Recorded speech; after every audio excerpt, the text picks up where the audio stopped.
Baik, Shalom Elohim, Bapak Ibu sekalian, teman-teman yang dikasihi dalam Tuhan Yesus. Hari ini kita akan kembali merenungkan firman Tuhan, dan sebelumnya kita berdoa dulu ya. Bapa, di dalam nama Tuhan Yesus, terima kasih untuk hari ini. Biarlah kuasa Roh Kudus bekerja di tengah-tengah kami, mencelikkan mata rohani kami, supaya kami dapat melihat kebenaran firman-Mu dan mengalami iluminasi, pencerahan, mengalami rema dalam hati kami, sehingga iman kami bangkit dan kami menjadi pribadi yang berkenan di hadapan Tuhan, melakukan kebenaran firman-Mu seturut kehendak Allah. Terima kasih Bapa. Di dalam nama Yesus kami telah berdoa dan mengucap syukur. Haleluya, haleluya. Amin, amin, amin, amin, amin. Saudara, pada suatu masa ada kehidupan yang begitu seperti di surga, dialami oleh para murid, dialami oleh orang-orang percaya. Dan kehidupan itu sepertinya saat ini mungkin agak sulit ya. Agak sulit terjadi, agak sulit tercapai dalam masyarakat modern yang lebih individualistis, yang lebih egois, yang lebih materialistis. Tetapi apabila itu dicatat di dalam Alkitab, berarti Tuhan itu pasti punya kehendak, punya maksud, punya kerinduan agar kita bisa merenungkan dan memikirkan itu. Apakah itu bisa terjadi juga di dalam komunitas kita, di dalam lingkungan kita, di dalam kita beriman kepada Tuhan. Nah saudara, mari kita lihat peristiwanya.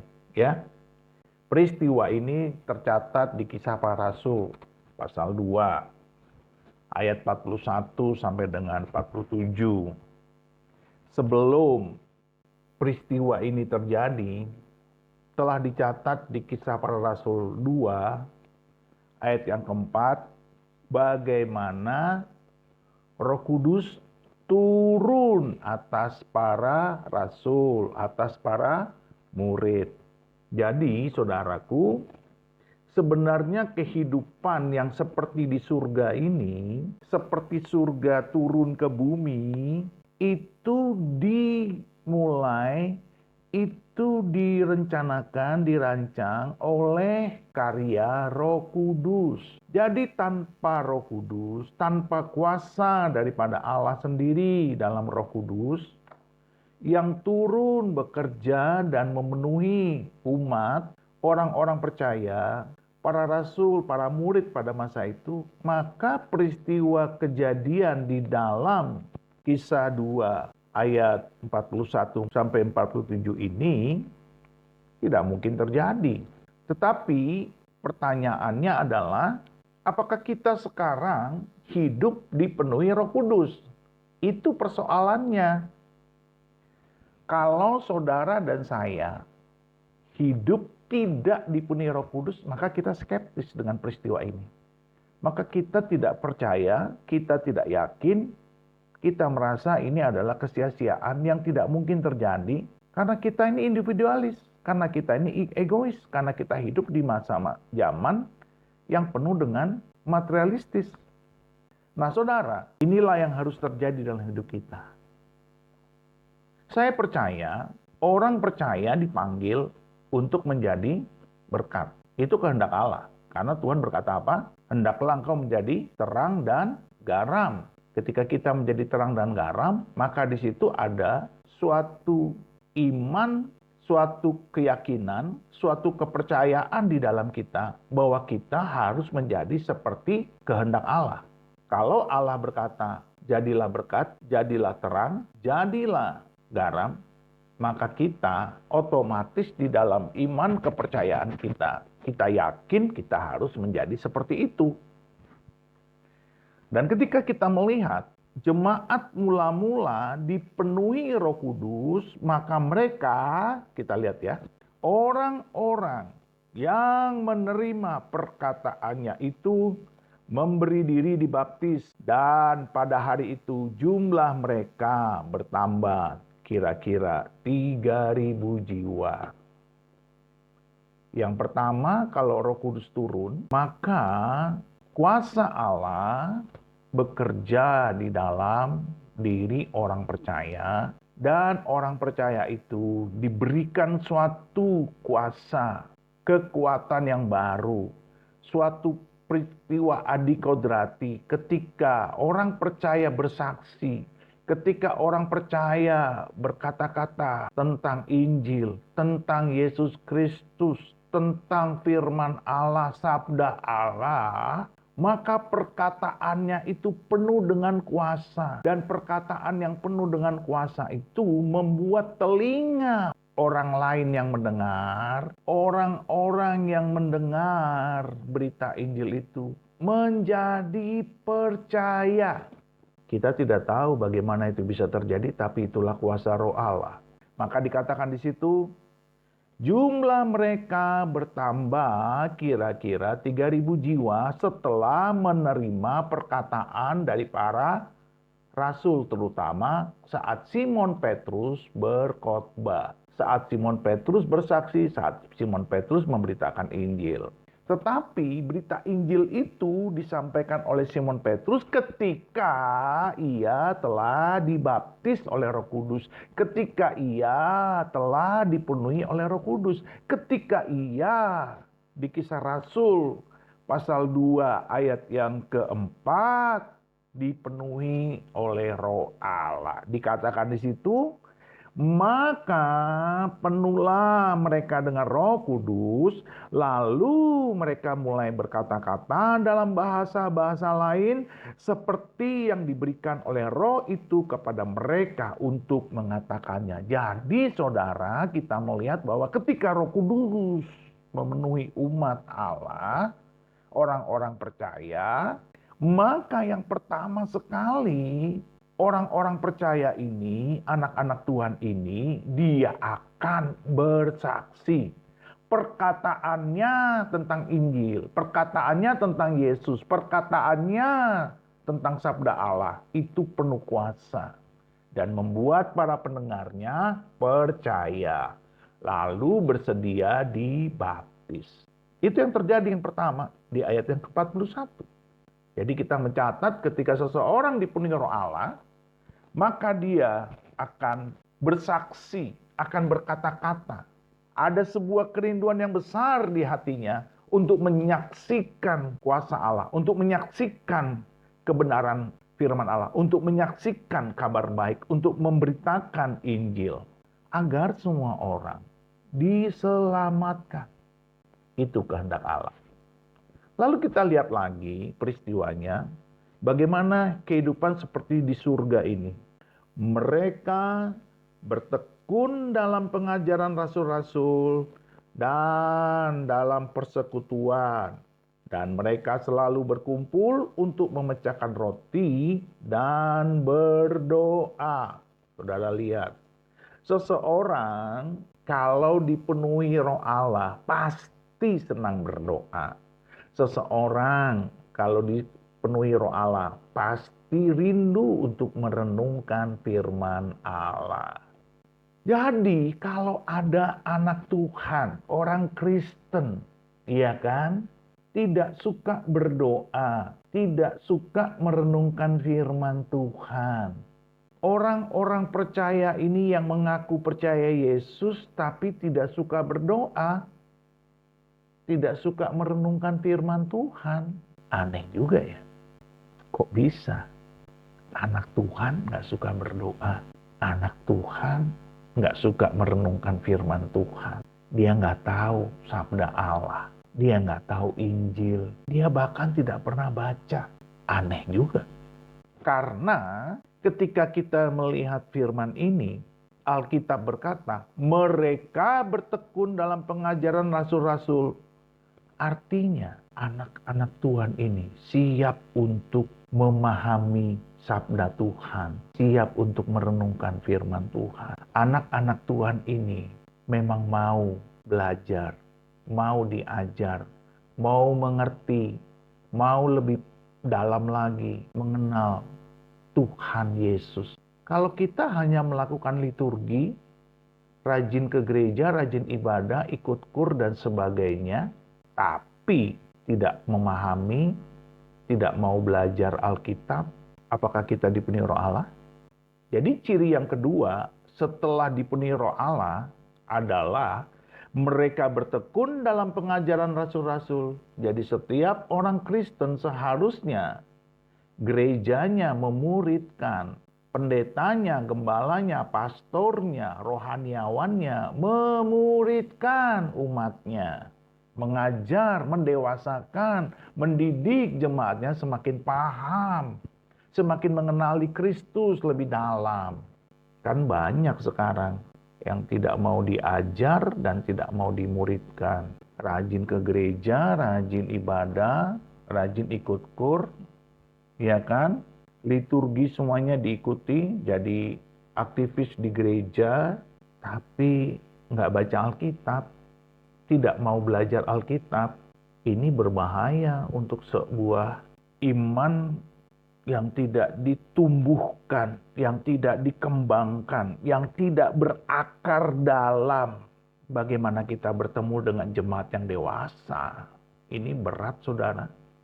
Kita lihat lagi. Dan dalam persekutuan. Jadi diajar oleh para rasul dan dalam persekutuan. Rajin bersekutu, rajin beribadah. Puji Tuhan, memang harus begitu kalau kita dipenuhi Roh Allah. Dan mereka selalu berkumpul untuk memecahkan roti dan berdoa. Artinya terjadi sakramen perjamuan kudus, terjadi komuni suci, terjadi Eukaristi, dan berdoa. Puji Tuhan. Ketika kita berdoa, ketika kita bersekutu, ketika kita merenungkan firman Tuhan, ketika kita belajar sabda Tuhan, itu membuat iman kita semakin bertumbuh, berkembang, semakin dewasa, semakin berakar kuat, sehingga kita menjadi pribadi yang penuh dengan iman yang teguh, iman yang kokoh, begitu saudara.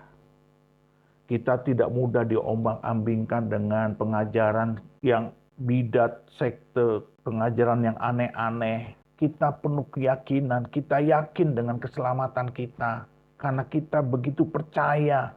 Karena apa yang diajarkan itu adalah sabda Allah, yang diajarkan oleh para pendeta, para pastor, para rohaniawan kepada umatnya, itu membuat umatnya menjadi kuat, menjadi pribadi yang tangguh cara iman. Jadi kita tidak akan bertemu dengan jemaat Tuhan tiba-tiba kok nggak pernah ke gereja, tiba-tiba kok menjadi mualaf, tiba-tiba kok sakit hati lalu tidak bergereja, tiba-tiba kok jauh dari Tuhan. Saudara, kita tidak cukup cuma ke gereja dan ibadah lalu berdoa. Tapi kita harus belajar firman Tuhan. Kita harus mengerti semua hal tentang Tuhan yang ada di Alkitab. Kita mengenal Tuhan dan kita menjadi paham tentang Dia. Lalu akibatnya apa? Cinta kita kepada Tuhan itu semakin dalam, semakin luar biasa, semakin keren, menjadi mantap, dan itu disukai oleh Roh Allah. Makanya Roh Allah itu mengajari para murid supaya mereka bertekun dalam pengajaran rasul-rasul dan dalam persekutuan. Dan mereka selalu berkumpul untuk memecahkan roti dan berdoa. Ini penting.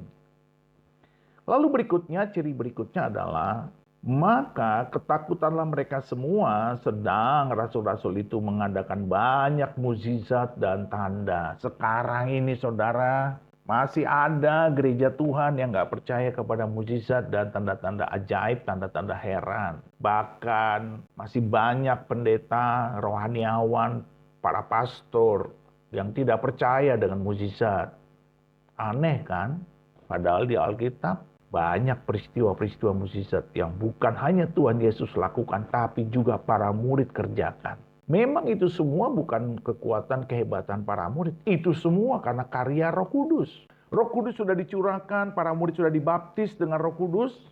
Maka mereka penuhlah dengan Roh Kudus. Ketika mereka penuh dengan Roh Kudus, maka mereka hidup dalam tanda-tanda heran dan mukjizat. Saudara perhatikan.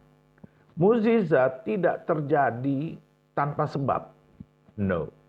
Mukjizat terjadi pasti ada sebab. Pertama, ketika terjadi pemberitaan firman Tuhan, ketika terjadi penginjilan, ketika terjadi kabar keselamatan diberitakan, maka tanda-tanda heran, mukjizat itu pasti mengiringinya sebagai bukti bahwa Allah berkuasa supaya orang yang mendengar tentang Kristus, tentang Yesus sebagai Tuhan dan Juru Selamat mereka menjadi percaya. Itu. Maka tidak heran dalam sebuah kebaktian kebangunan rohani atau di dalam sebuah misa kesembuhan ilahi, tanda-tanda heran terjadi, mukjizat terjadi. Karena apa? Karena Tuhan selalu mengiringi firman-Nya dengan kuasa. Jadi itu bukan hebatnya hamba Tuhan, bukan hebatnya pastor, bukan salehnya pendeta. Bukan. Tidak ada kesalehan kami di situ. Tidak ada. Itu semua karena anugerah, kemurahan. Karena Tuhan ingin membuat orang-orang yang mendengar Injil. Tuhan ingin membuat orang-orang yang mendengar kabar baik. Yang mendengar firman Tuhan diberitakan. Supaya percaya kepada Yesus. Supaya bertobat. Dan menerima Yesus sebagai Tuhan dan Juru Selamatnya. Itu maksud Tuhan. Jadi tujuannya adalah supaya orang-orang ini bertobat, percaya, menerima Injil, menerima Yesus, menerima Tuhan kita sebagai Tuhannya dan Juru Selamatnya. Itu tujuannya. Jadi bukan sekedar show off begitu. No. Jadi saudara lihat semua berita-berita tentang perbuatan heran, ajaib dari Tuhan yang dilakukan dalam sebuah kebaktian kebangunan rohani, di dalam sebuah misa kesembuhan ilahi. Itu tujuannya adalah supaya orang-orang percaya bahwa Allah lagi berdaulat, sedang menunjukkan kuasanya. Dan berikutnya, dan semua orang yang telah menjadi percaya tetap bersatu. Dan segala kepunyaan mereka adalah kepunyaan bersama. Ciri yang berikutnya terlihat adalah kasih. Jadi nggak mungkin orang dipenuhi roh Allah hanya melakukan tanda-tanda heran. Ada kuasa, ada mukjizat. No. Bukan hanya itu. Dia juga berubah karakternya. Ada karakter Kristus, yaitu kasih. Di situ ada persekutuan yang saleh, yang suci, yang penuh kasih. Di situ ada persatuan umat. Dan tidak ada iri hati, dengki, menyombongkan diri, ataupun mungkin menjadi pribadi yang masih penuh dengan kedagingan. Jadi saudara, Roh Kudus itu memampukan orang kok untuk menjadi berubah. Karakternya menjadi berubah. Karakternya menjadi seperti Kristus. Karena kita melihat tiba-tiba setelah dipenuhi oleh Roh Allah, pada saat kepenuhan Roh Kudus, pada saat Pentakosta, pada saat kita lihat tadi di Kisah 2 ayat 4 itu, bagaimana Roh Kudus turun memenuhi para murid, kuasa Allah. Bukan hanya dengan tanda-tanda heran dan mukjizat ketika mereka bersaksi memberitakan Injil, tapi juga kehidupan mereka secara personal berubah. Dan semua orang yang telah menjadi percaya tetap bersatu, dan segala kepunyaan mereka adalah kepunyaan bersama. Puji Tuhan. Jadi itulah ciri yang keempat. Lalu kita lihat lagi. Dengan bertekun dan dengan sehati, mereka berkumpul tiap-tiap hari dalam bait Allah. Mereka memecahkan roti di rumah masing-masing secara bergilir dan makan bersama-sama dengan gembira dan dengan tulus hati. Saudara lihat di situ ada kegembiraan dan ada tulus hati.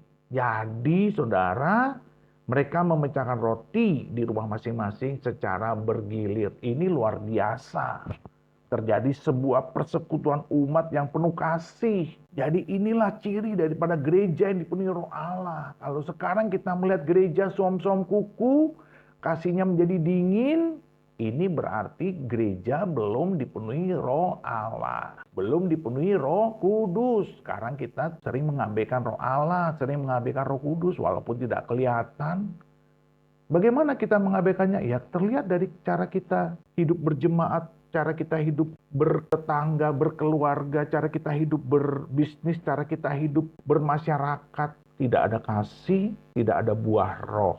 Dan itu bukan dipenuhi oleh Roh Allah. Kita lihat lagi. Ayat 47, sambil memuji Allah dan mereka disukai semua orang. Disukai semua orang. Saudara, coba lihat ke diri kita masing-masing. Apakah kita disukai orang-orang? Disukai tetangga, disukai teman, disukai kolega, disukai teman nongkrong, teman-teman nongki. Apakah kita disukai oleh para jemaat lain di gereja, di dalam persekutuan, di dalam komunitas kita? Apakah kita menjadi orang yang memberkati di dalam kantor kita, di dalam pekerjaan kita? Apakah kita disukai? Orang yang penuh roh Allah, dipenuhi roh Allah, dia pasti disukai orang lain. Setuju nggak? Harus setuju. Karena itu kehendak Allah, karena itu firman Allah. Dan tiap-tiap hari Tuhan menambah jumlah mereka dengan orang yang diselamatkan. Jadi saudara lihat, orang yang dipenuhi roh Allah, dia pasti bersaksi. Orang yang dipenuhi roh Allah, dia pasti penuh kasih. Orang yang dipenuhi roh Allah, dia pasti tekun berdoa, tekun merenungkan firman Allah, dan siap diajar untuk menjadi dewasa rohaninya. Orang yang dipenuhi roh Allah, dia pasti berjalan memberitakan Injil, bersaksi memberitakan Injil dengan tanda-tanda heran. Ada kuasa roh Allah, ada buah roh. Ya, kasih itu bicara buah roh, tanda-tanda heran, mukjizat itu kuasa Allah. Tapi di samping itu, mereka tekun berdoa. Kalau kita tidak menikmati doa-doa kita tidak menikmati perenungan firman Tuhan, kita nggak pernah baca Alkitab, kita dipertanyakan apakah kita dipenuhi roh Allah. Dan saudara, ada satu lagi yang paling keren adalah dikatakan di sini Kisah Rasul 4 ayat yang ke-29 sampai dengan 31.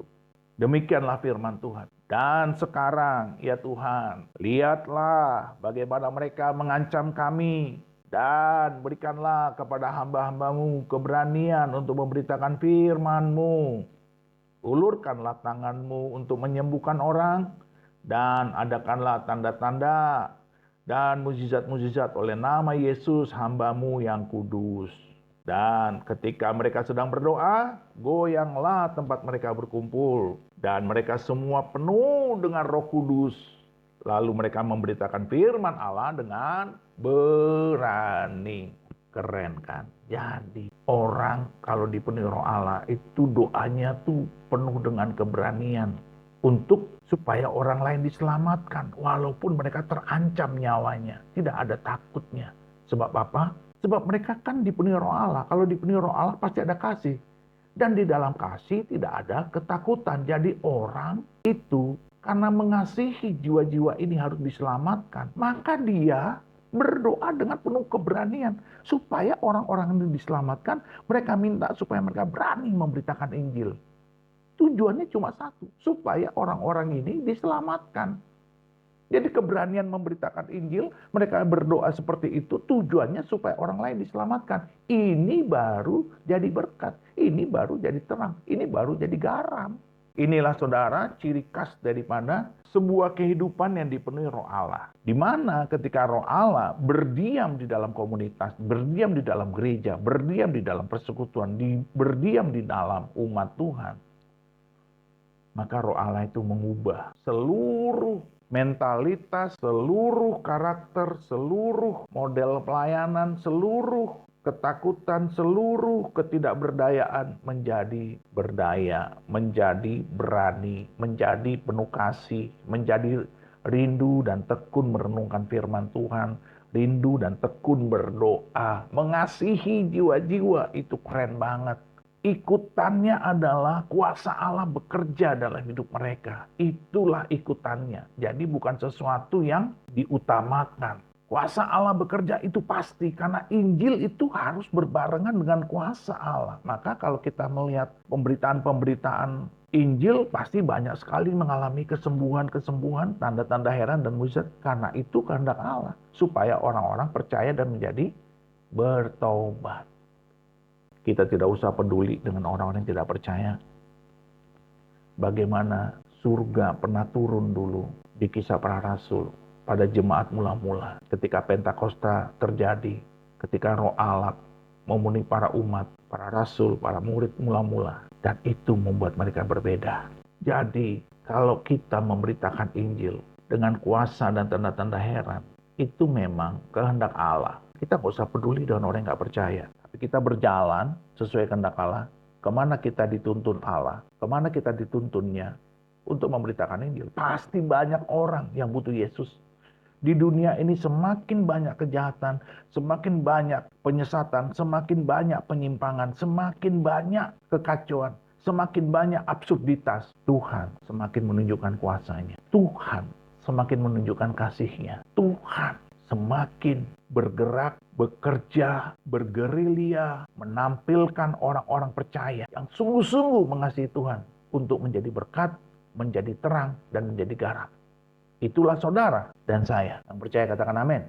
Kita berkata, Tuhan, berikanlah kami hati untuk bersaksi. Berikanlah kami hati untuk memberitakan Injil. Berikanlah kami hati untuk mengasihi jiwa-jiwa. Berikanlah kami hati untuk percaya kepada mukjizat. Berikanlah kami hati untuk bertekun dalam doa. Bertekun dalam perenungan firman Tuhan. Bertekun dalam pengajaran Alkitab.